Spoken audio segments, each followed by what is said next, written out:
Valmiki Ramayana, Ayodhya Kanda, Book number 2, Sarga 12, Roman numerals XII 12. DASARATHA'S Lament.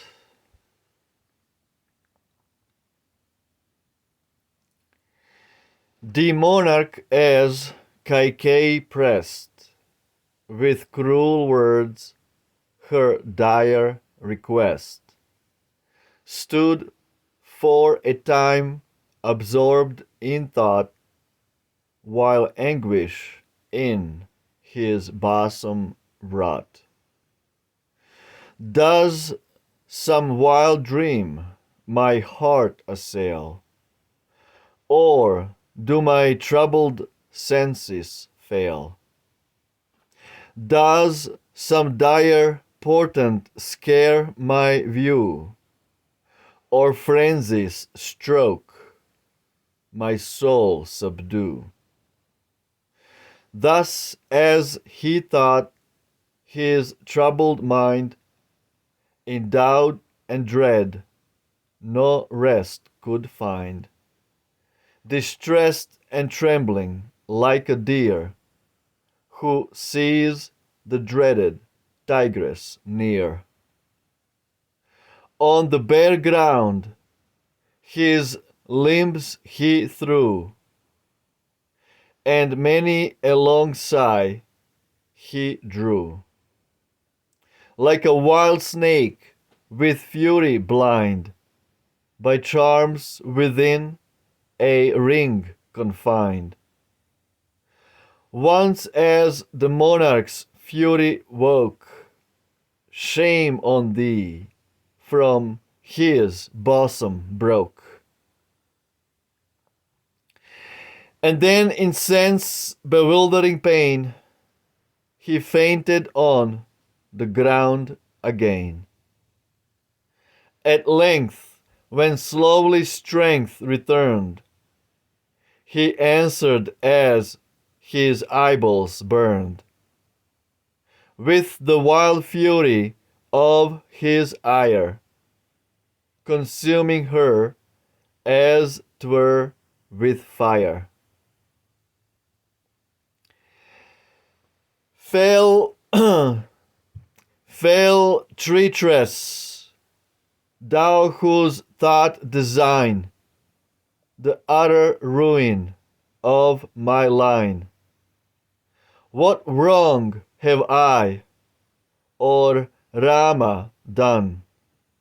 Speak, murderess, speak, thou wicked one.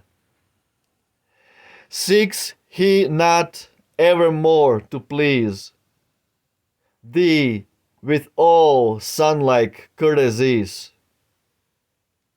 By what persuasion art thou led to bring this ruin on his head? Ah me, that fondly unaware I brought thee home, my life to snare. Called daughter of a king, in truth, a serpent with a venomed tooth. What fault can I pretend to find in Rama, praised by all mankind, that I, my darling, should forsake? No, take my life, my glory take. Let either queen be from me torn, but not my well-loved eldest born. Him but to see in highest bliss, and death itself his face to miss. The world may sunless stand, the grain may thrive without the genial rain. But if my Rama be no nigh, my spirit from its frame will fly. Enough, thine impious plan forego, O thou who plottest sin and woe. My head before my feet I kneel, and pray thee some compassion feel. O wicked dame, what can have led thy heart to dare a plot so dread? Perchance thy purpose is to sound the grace thy Son with me has found. Perchance the words that all these days thou hast said in Rama's praise were only feign, designed to cheer with flatteries a father's ear. Soon as thy grief, my queen, I knew, my bosom felt the anguish too. In empty halls art thou possessed, and subject to another's hest. Now on Ikshwaku's ancient race fall disorder and disgrace. If thou, O queen, whose heart so long has loved the good, should choose the wrong, not once, O large-eyed dame, hast thou been guilty of offense till now, nor said a word to make me grieve, nor will I now thy sin believe. With thee, my Rama, used to hold, like place with Bharat, lofty souled, as thou so often, when the pair were children yet, wouldst fain declare. And can thy righteous soul endure that Rama, glorious, pious, pure, should to the distant wilds be sent for 14 years of banishment? Ye, Rama, Bharat's self exceeds in love to thee and sonlike deeds. And for deserving love of thee, as Bharat, even so is he. Who better than that chieftain may obedience, love, and honor pay? They dignity with care protect, thy slightest word and wish respect. Of all his countless followers, none can breathe a word against my son. Of many thousands, not a dame can hint reproach or whisper blame. All creatures feel the sweet control of Rama's pure and gentle soul. The pride of Manu's race he binds, to him the people's grateful minds. He wins the subjects with his truth, the poor with gifts and gentle ruth. His teachers with his docile will, the foeman with his archer skill. Truth, purity, religious zeal, the hand to give, the heart to fill. The love that ne'er betrays a friend, the rectitude that not can bend, knowledge and meek obedience, grace, my Rama, pride of Raghu's race. Canst thou thine empire's plot design 'gainst him in whom these virtues shine? Whose glory with the sages vies, peer of the gods who rule the skies. From him no harsh or bitter word, no pain one creature have I heard. And how can I my sin address for thee with words of bitterness? Have mercy, Queen, some pity show, to see my tears of anguish now, and listen to my mournful cry, a poor old man who soon must die. Whate'er this sea-girt land can boast of rich and rare from coast to coast, to thee, my Queen, I give it all, but oh, thy deadly words recall. Oh, see, my suppliant hands entreat, again my lips are on thy feet. Save Rama, save my darling child, nor kill me with this sin defiled. He grovelled on the ground and lay, to burning grief a senseless prey.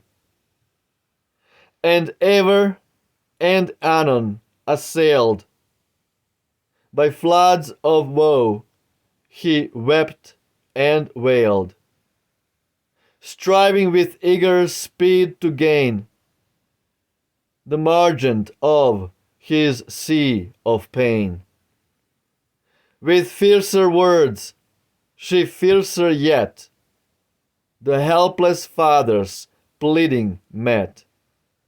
O monarch, if thy soul repent, the promise and thy free consent, how wilt thou in the world maintain thy fame for truth, unsmirched with stain? When gathered kings with thee converse, and bid thee all the tale rehearse, what wilt thou say, O truthful king, in answer to their questioning? She to whose love my life I owe, who saved me smitten by the foe, Kaikeyi, for her tender care, was cheated of the oath I swear. Thus wilt thou answer, and forsworn wilt draw on thee the prince's scorn. Learn from that tale, the hawk and dove, how strong for truth was Saiya's love. Pledge by his word the monarch gave, his flesh the suppliant bird to save. So King Alarka gave his eyes and gained a mention in the skies. The sea himself his promise keeps, and ne'er beyond his limit sweeps. My deeds of old again recall, nor let thy bond dishonored fall.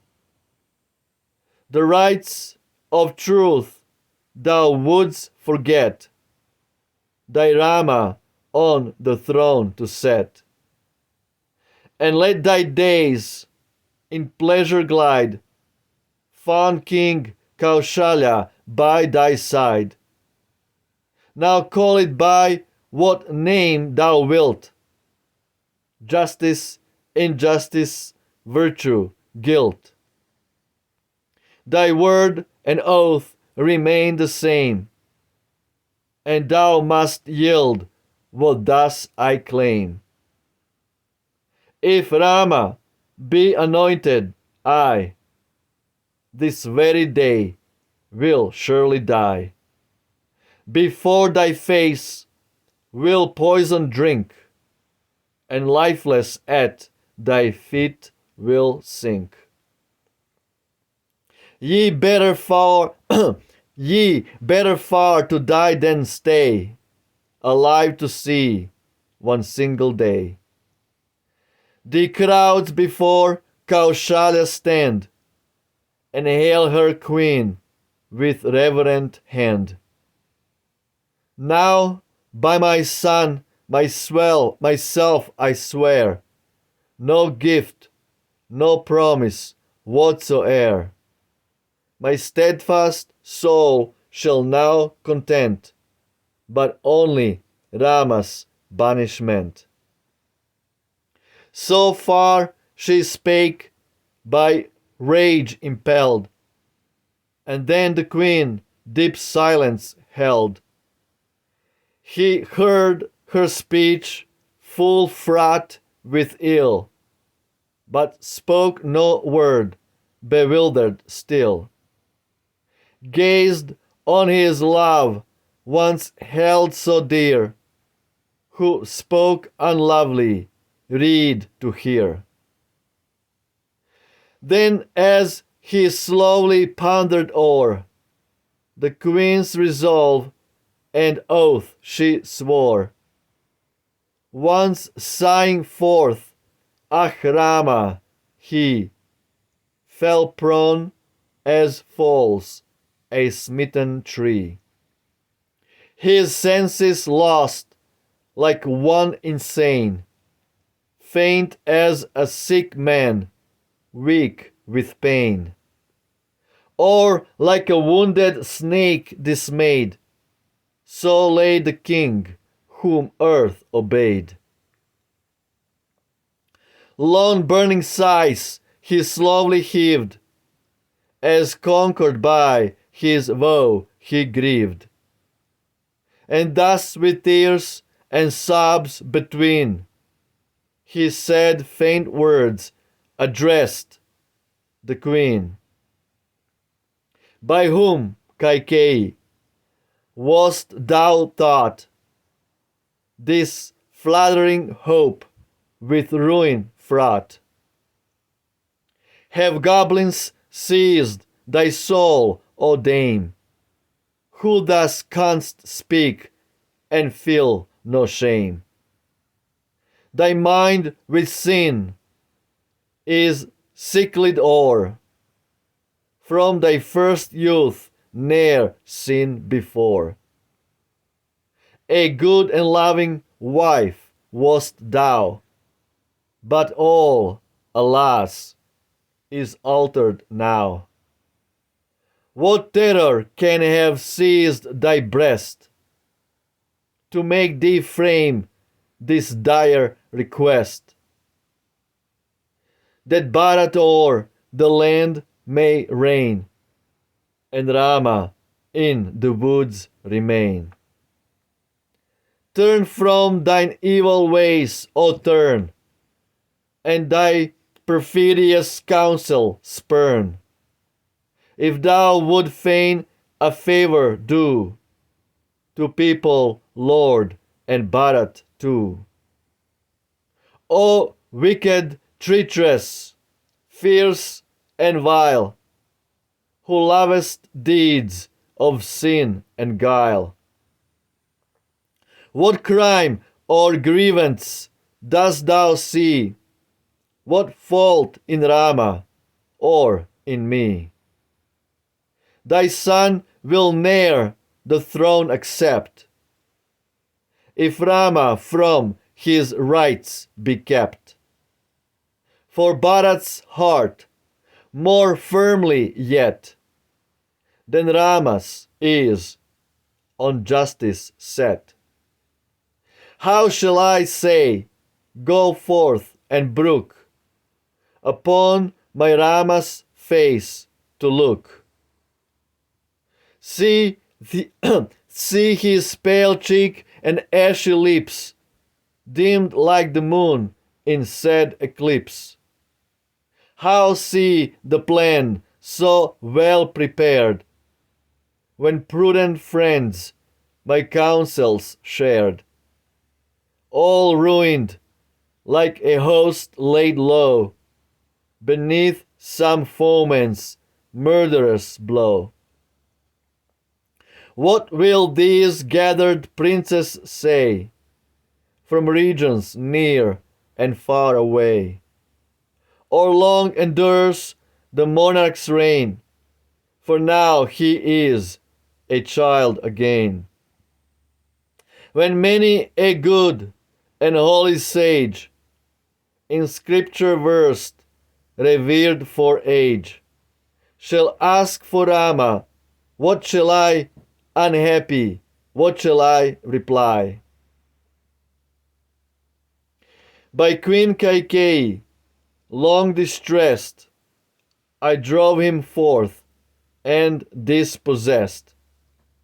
Although herein the truth I speak, they all will hold me false and weak.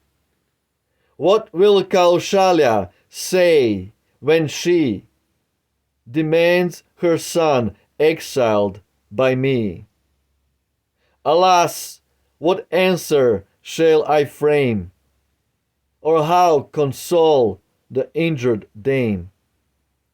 She like a slave on me attends, and with a sister's care she blends.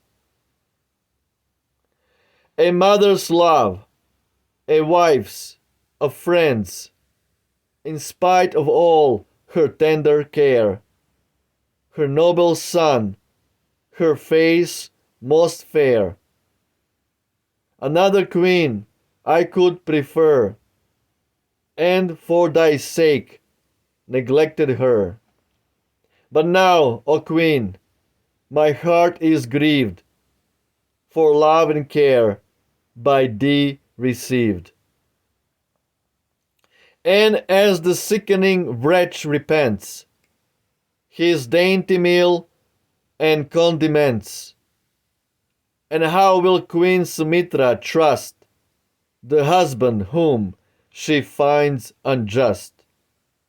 Seeing my Rama driven hence, dishonored and for no offense. Ah, the Videhan bride will hear a double woe and double fear, two whelming sorrows at one breath, her lord's disgrace, her father's death. Mine aged bosom she will wring, and kill me with her sorrowing. Sad as a fair nymph left to weep, deserted on Himalaya's steep. For short will be my days, I ween, when I with mournful eyes have seen my Rama wandering forth alone, and her dear Sita sob and moan. Ah me, my fond belief I rue, while treacherous, loved as good and true, as one who in his thirst has quaffed, deceived by looks and deadly draught. Ah, thou hast slain me murderous while, soothing my soul with words of guile. As the wild hunter kills the deer, lured from the brake his song to hear. Soon every honest tongue will fling reproach on thee, dishonest king. The people's scorn in every street, the seller of his child will meet.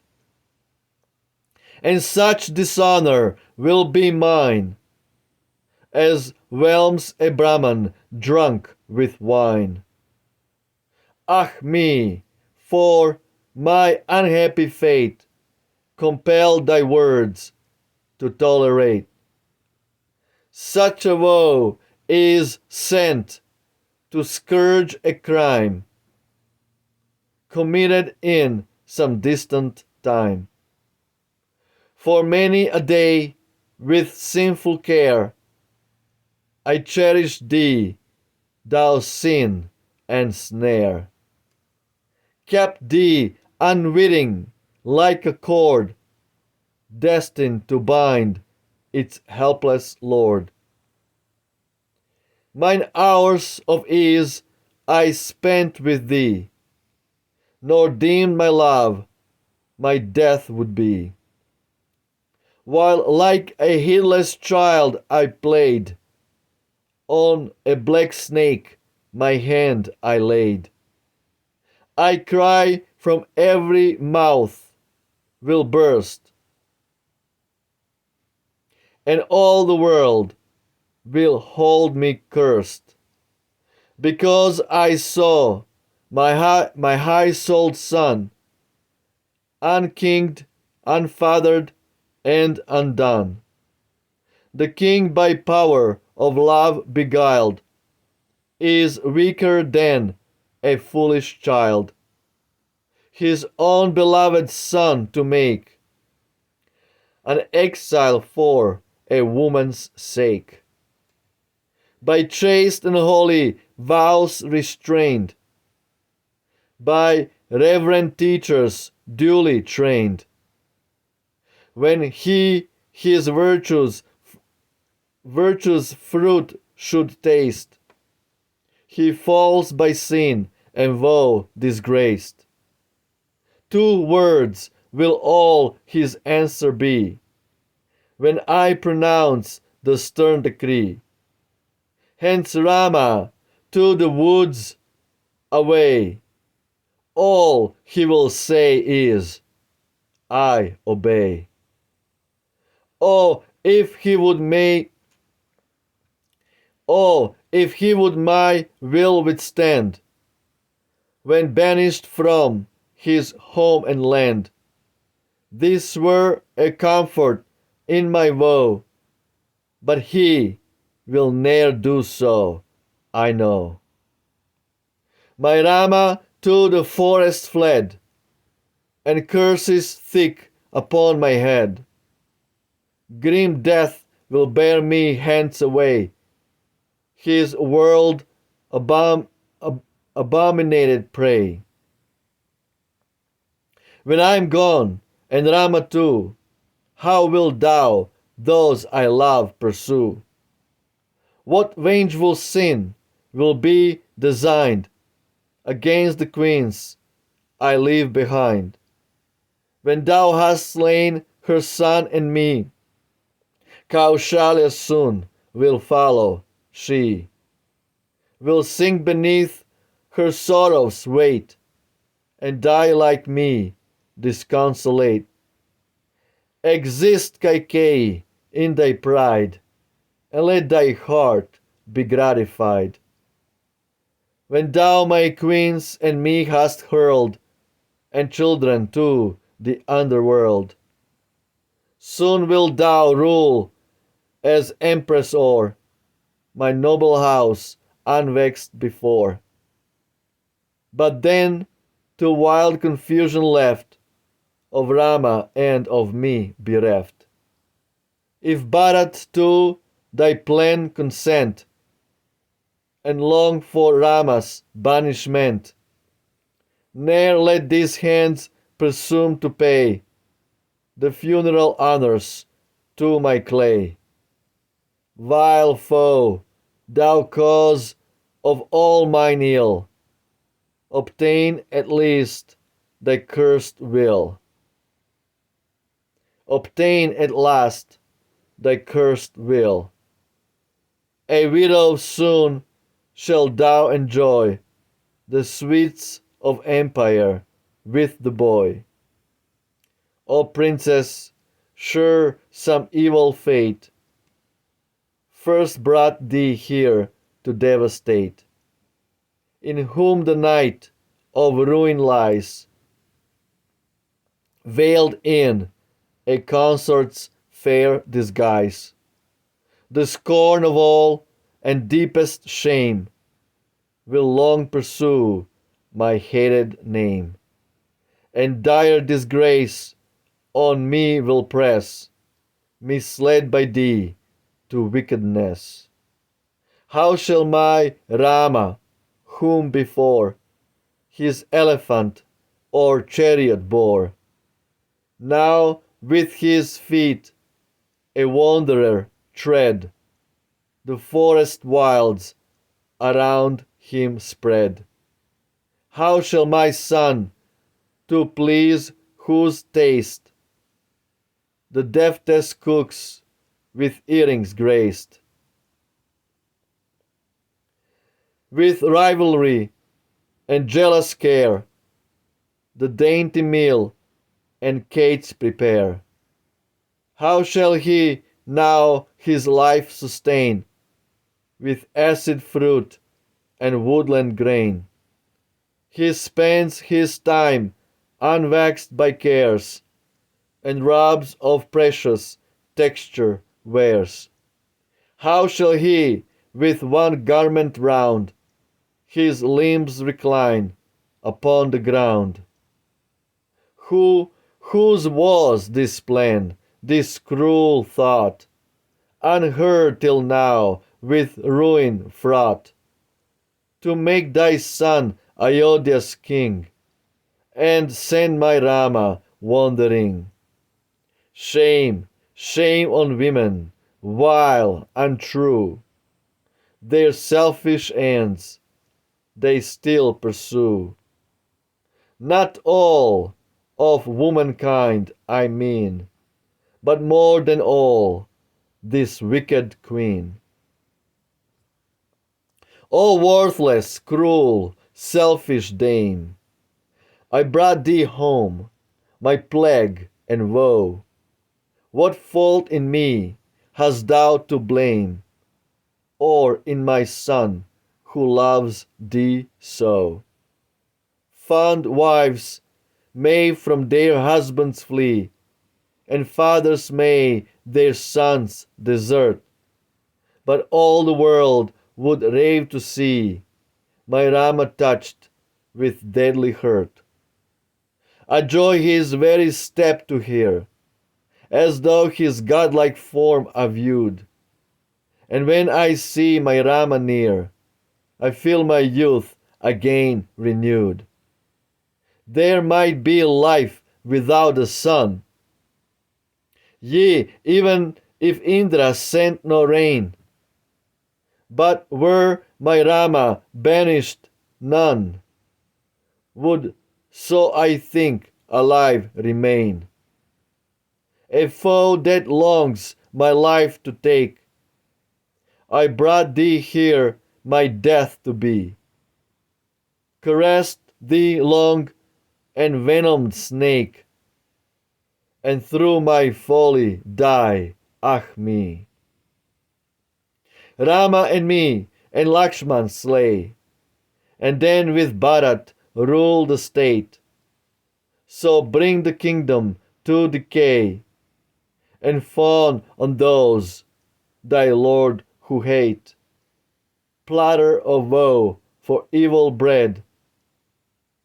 For such a speech, why do not all thy teeth from out thy wicked head, split in 1,000 pieces, fall? My Rama's words are ever kind. He knows not how to speak in ire. Then how canst thou presume to find a fault in him whom all admire? Yield to despair, go mad or die, or sink within the rifted earth.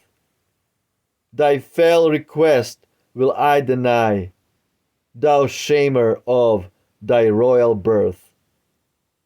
Thy longer life I scarce can bear, thou ruin of my home and race. Who wouldst my heart and heartstrings tear, keen as a razor, false and base? My life is gone, why speak of joy? For what without my son were sweet? Spare, lady, him thou canst destroy, I pray thee, as I touch thy feet. He fell and wept with wild complaint, heart struck by her presumptuous speech, but could not touch, so weak and faint, the cruel feet he strove to reach. Wow. Wow. Wow. Absolutely beautiful. Wow. Footnotes. 1041. This story is told in the Mahabharata. A free version of it may be found in scenes from Ramayana, etc. Ramayana. Anyway, credit where credit is due. Mr. Ralph Griffith. He translated Ramayana from Sanskrit to British. Very, very mind-blowing translation. Beautiful. Architecture of the words. Linguistical calisthenics. Beautiful. Wow. Amazing. So powerful, emotional, nerve-wracking explanation, depiction of King Dasharatha going mad because of his third wife he was attached to, Kaikeyi. She saved his life long time ago. He promised her he would do anything for her, and now she is asking for him to keep that promise. And she is asking to banish Rama. And he cannot believe that she said. But he is bound by his word, just like a bull is bound by a nose ring. Wow. Absolutely beautiful. Amazing.